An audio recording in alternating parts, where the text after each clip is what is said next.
Hey guys, welcome back to Oz Biker. I hope you're all well. Thanks heaps for tuning in. This video is all about the 2026 690 Enduro and what I've done to it from get-go before I even picked it up. And I always get the dealer to do my aftermarket parts. That way there's no comeback saying that it's not under warranty because they did the job to start with. They fitted the parts. So without further ado, let's get into it. I did, as you can see, full arrow exhaust. Now this exhaust is meant for this bike, guys. There's two O2 sensors. As you can see, there's one there and also one right there. So it does not throw any faults. That's Bear, that's me mate. He's only just turned 3. Oh, sorry, 4. He's 48 kilo, big boy. And Bambi, the one that I use as my profile, she's around the back. Get back into the bike. It does not throw any faults. It sounds amazing, truly. And what I'm running with it is the uni filter with the 2-layer filter, the one that drops into the box, and the red cover that goes over the top is a 2-layer filter system.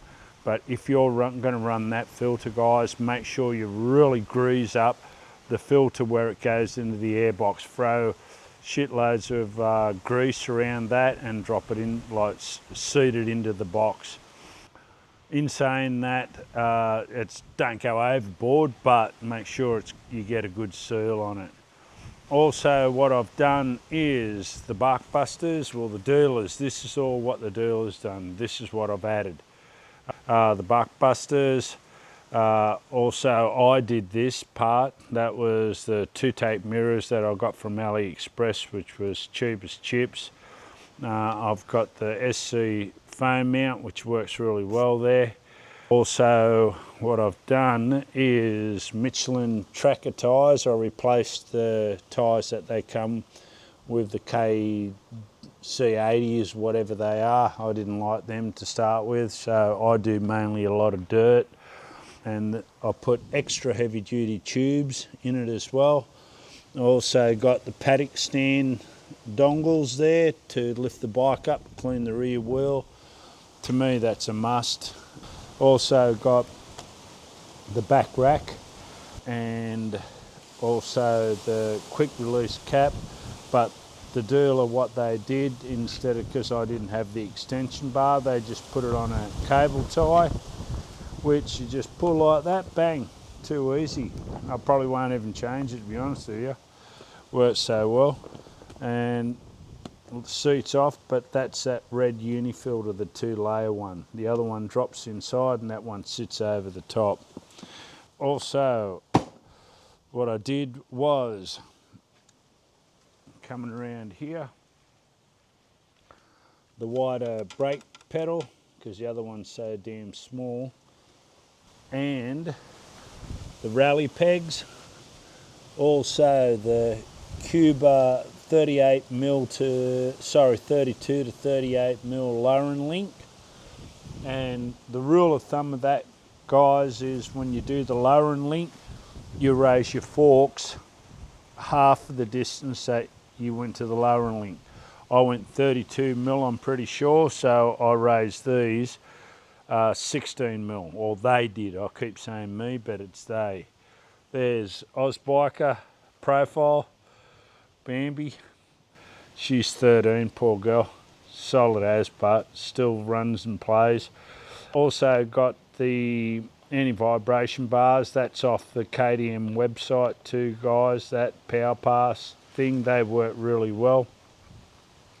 I've also got heated grips coming off the KTM Power Pass. That's that. The crash bars as well. Also running Motorsports bash plate, which works fantastic for me. And the tail tidy, which looks way better than the other one that comes down here. I always put a tail tie on my bikes unless they're got a nice tail piece as well. I'm also got the full rally pack. I got that included straight away.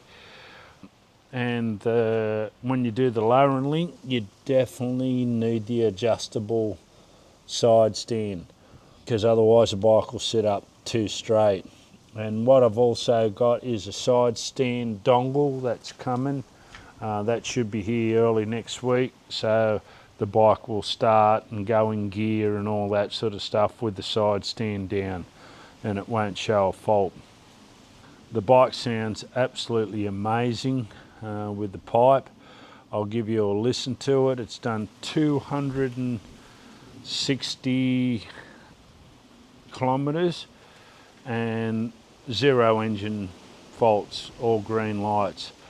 The LED light works amazing. First time I rode it last week was early morning, and the road turns to day. Can't complain with the LED light at all.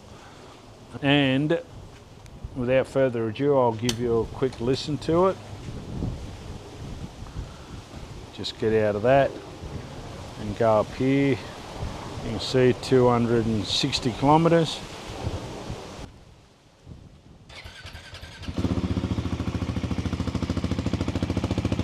Sounds amazing.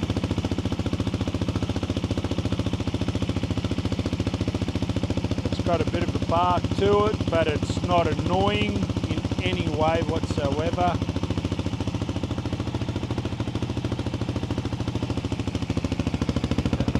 It hasn't got a baffle in it.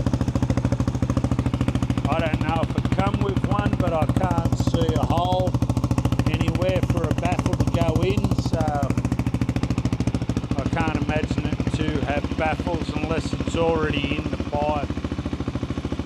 But I'll give you a quick listen to it.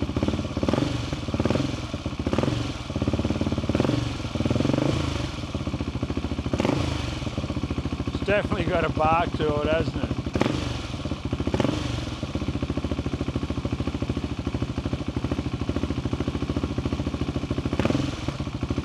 I've also got PPF wrap on the bike, you can see there, which I did myself, all up here, down here, all over the guard. The only thing I haven't done is that there,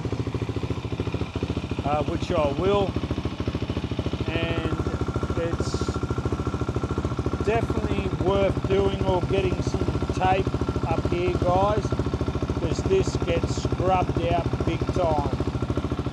Like from hugging your thing, hugging the bike, this just marks up. The first time I rode it, the guys ended up getting me some tape, and this was just black. It took me a bit to get it off, so I can imagine after a fair few rides it'd be smashed.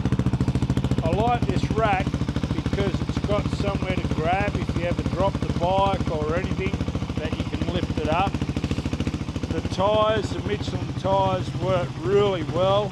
I'll let you know tomorrow. I've done heaps of research on these tyres, and they reckon they run real in the mud. And we've had miles of rain, as you can see.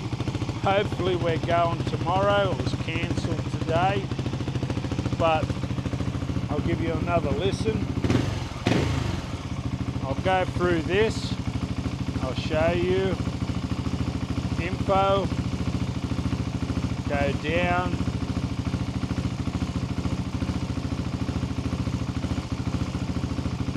saying one warning, what that is, side stand down, fold it out. Give me a second, I'll put it up. I'm trying to keep the camera on it itself. There you go, no warning.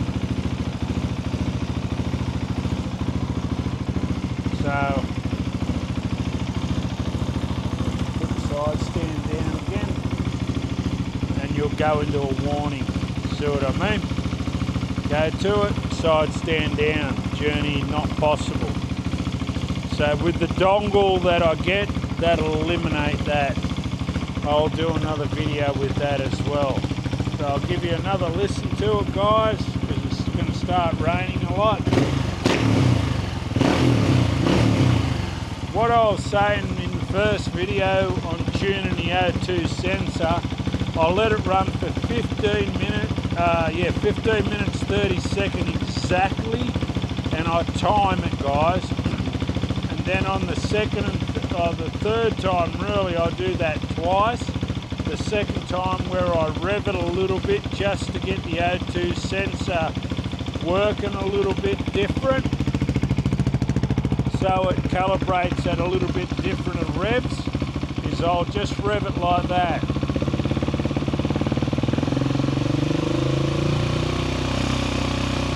And hold that, and then back off. And then do the same again, and back off. I never rev it excessively. You don't have to do that. It's just keeping it up and down in the revs. Also, I might just go like you would be going up a hill, feathering your clutch. So I am going to get it tuned after it's done its 1,000 kilometres, put on a dyno at Caboolture Dynos, Sunshine Coast Dynos, and I've done a fair bit of research. The optimal fuel and air mixture on these is 13.2 air and fuel mixture, but I'll confirm that after I've done the 1,000 kilometres and taken it to get it tuned to make sure the air and fuel is right. So that's it for today, guys. I hope you enjoyed the video, and as I always say, ride safe, stay safe, and thanks heaps for watching. If you haven't subscribed, maybe consider doing that, giving the video a big thumbs up and sharing it. Thanks heaps, guys. Stay safe, ride safe, and I'll see you on the next one. Bye for now.